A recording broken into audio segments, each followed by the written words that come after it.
d'en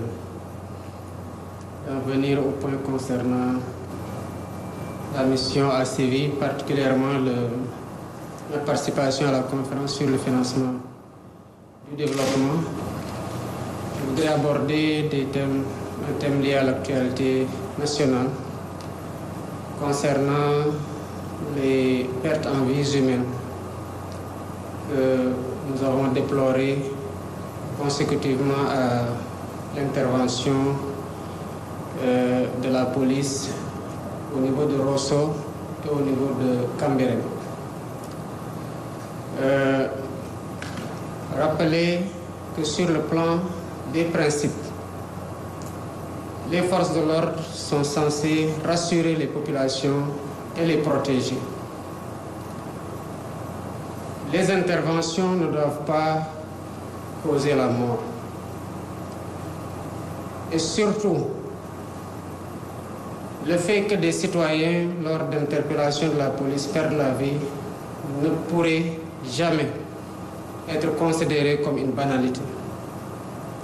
Sous ce rapport, les enquêtes sont en train d'être faites en toute impartialité pour situer les responsabilités, quel qu'en soit le niveau, et appliquer avec toute la vigueur et la froideur qui sied les sanctions qui s'imposent. Des images que j'ai pu moi-même voir, il apparaît des scènes qui sont insoutenables et qui sont inacceptables dans le cadre d'interventions policières. On ne saurait se servir des citoyens qui ont fait l'objet d'une arrestation dans le cadre d'échauffourées contre la police ou contre un quelconque corps constitué dans les forces de défense et de sécurité. Se servir d'un citoyen interpellé comme un bouclier. Cela ne ressort pas des règles d'engagement des forces de défense et de sécurité sur le terrain. J'engage donc le ministre de l'Intérieur, le directeur général de la police, pour m'en tenir au cas présent, à mener avec diligence les enquêtes, à situer les responsabilités et à soumettre un rapport circonstancié. Et si des sanctions s'imposent, d'y aller avec toute la fermeté qu'il faut pour que ces cas puissent servir d'exemple et que plus jamais la mort dans les commissariats ou à l'occasion d'interventions qui peuvent être maîtrisées ne puisse pas être acceptée comme relevant de la norme. Sur le point de la conférence sur le financement du développement, nous y avons participé et avons défendu la position constante du Sénégal pour ce qui concerne d'abord la promotion d'un multilatéralisme inclusif, qui seul doit être le cadre d'action dans le respect du droit international pour une paix et une sécurité mondiale, sans laquelle il ne peut y avoir de développement. L'humanité, nous l'avons soutenue, ne peut tomber dans l'amnésie et laisser les vieux démons qui ont engendré la guerre dans des périodes sombres de notre histoire prendre le dessus.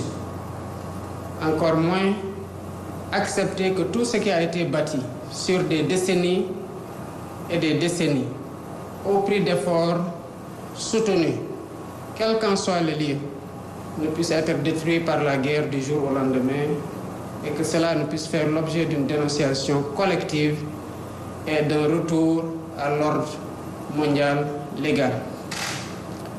Sur le plan de la dette, la position du Sénégal reste constante et nous l'avons défendue.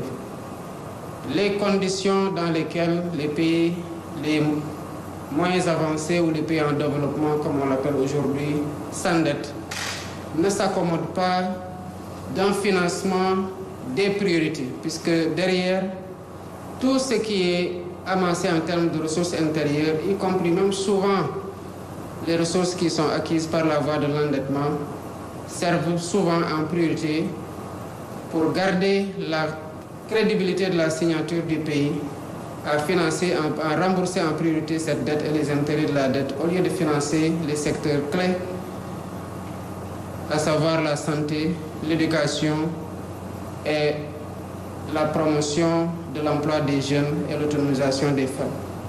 Ce discours a été le nôtre à Séville. Il le restera de façon constante tant que la voix du Sénégal portera, et elle portera encore plus haut, Inch'Allah.